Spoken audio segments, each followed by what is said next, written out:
Untuk menghasilkan kualitas penempelan yang baik, tentunya entresnya juga harus dalam keadaan baik. Jadi pilihlah entes yang seperti ini kondisinya teman-teman. Harus benar-benar kondisinya seperti ini. Lihat dari segi daun dan dahannya. Ini berdaun tua dan berdahan sedang. Dan diusahakan untuk entres ya, wajib diambil dari indukan yang sudah pernah berbuah. Nah, seperti ini. Oke, kita lanjut kalau sudah paham.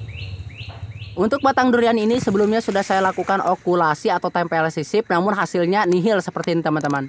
Ini diakibatkan karena faktor kesalahan yang sedikit aja teman-teman, yang bisa mengakibatkan batang durian ini atau penempelannya ini bisa gagal.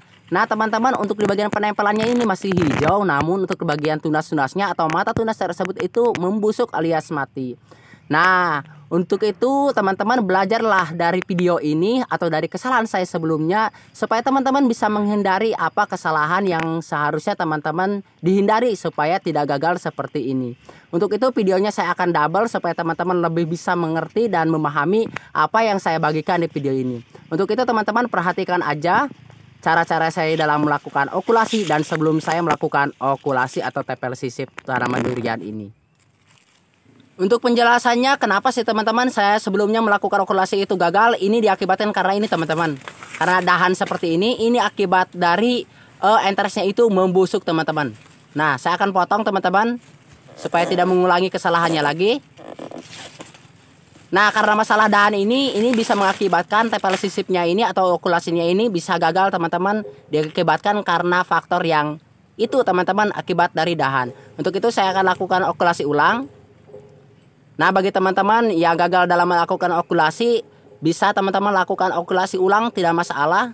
Mau berapa kali pun gagal bisa dilakukan dengan beberapa kali juga teman-teman. Nah untuk cara-caranya seperti video ini teman-teman. Bisa teman-teman contoh aja cara-caranya.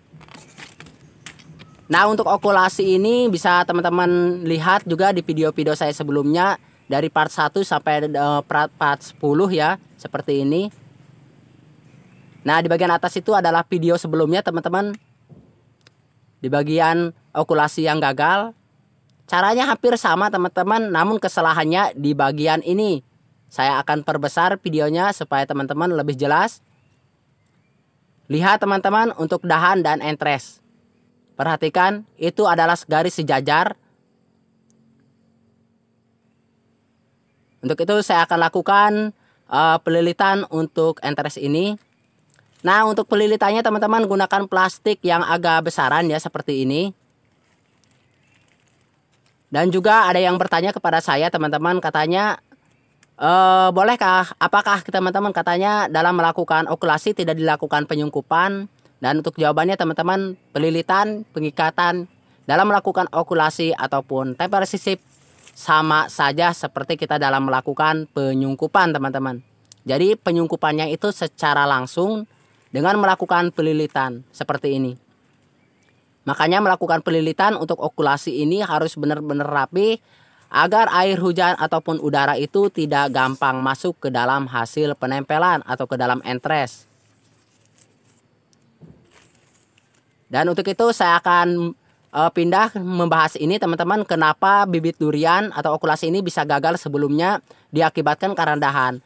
Karena di bagian dahan ini saya akan garis merah seperti ini teman-teman, atau lingkari dengan merah supaya teman-teman bisa memahami kenapa akibat dahan ini bisa okulasinya ini bisa gagal. Yaitu air hujan teman-teman. Air hujan itu merambat di bagian dahan teman-teman, akibat pelilitannya itu tidak rapi.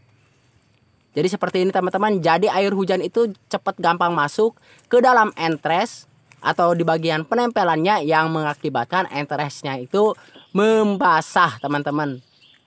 Nah sekarang teman-teman memahami atau paham kenapa dalam melakukan okulasi itu harus benar-benar lurus, tidak ada yang mengganggu dalam hasil penyungkupannya ataupun pelilitannya ini. Nah ini video sebelumnya dan kita pindah ke video ini teman-teman, yang sekarang. Video ini tidak ada yang menghalangi teman-teman, ini diyakinkan akan berhasil 100%. Setelah beberapa minggu saya melakukan okulasi teman-teman, untuk hasilnya seperti ini. Saya akan membuka di bagian penyungkupannya ataupun sekaligus pelilitannya ataupun sekaligus pengikatannya teman-teman.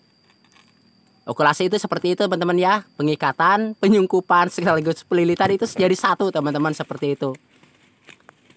Nah, untuk itu saya akan membukanya teman-teman, dimana hasilnya kelihatan dari luar juga, mungkin teman-teman bisa melihatnya ya. Kondisi dari entres ini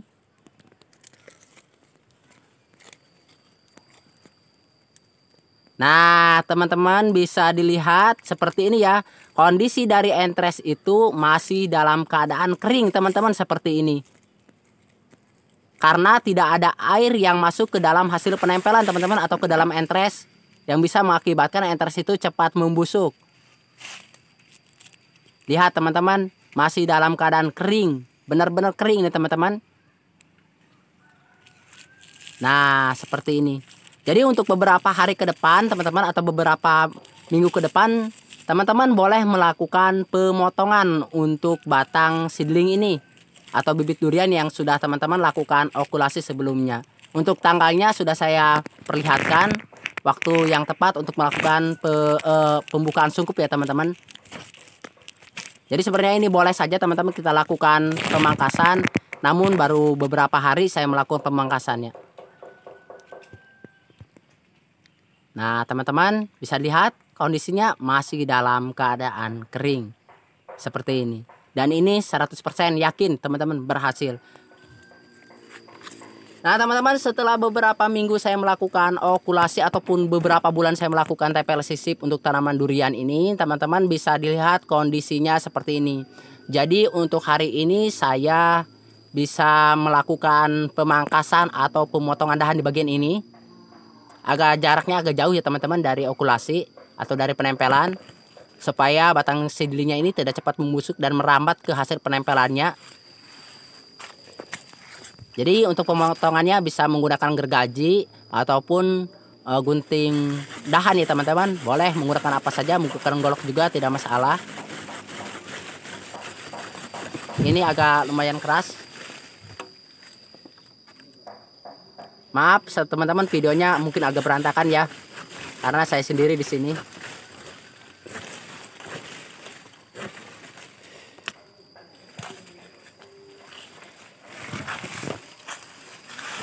Jadi seperti ini teman-teman.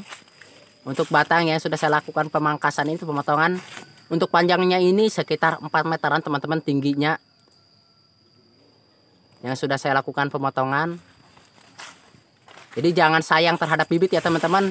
Apabila bibit tersebut ingin dilakukan okulasi, wajib kita korbankan seperti ini teman-teman, untuk dahan atau batang seedlingnya ini. Oke, untuk beberapa bulan ke depan saya akan memperlihatkan kepada teman-teman, atau beberapa minggu ke depan, hasil dari pemangkasan ataupun okulasi ataupun TPL sisip ini. Jadi tunggu aja teman-teman hasilnya seperti apa.